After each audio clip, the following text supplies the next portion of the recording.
देखिए दोस्तों, stabiliser RAM के अंदर पूरा मिट्टी हो गया है। ये होता है मतलब दोस्तों मेंटेनेंस अगर रेगुलरली नहीं करेंगे आप तो उसके कारण ये ऐसा होता है। पानी अगर रेगुलरली नहीं डालेंगे तो मिट्टी जम जाता है और ये निकलने में ऐसा दिक्कत जाता है। देख सकते हैं ये।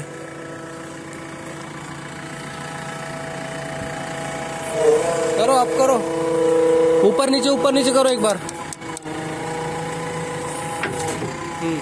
अभी आप लोग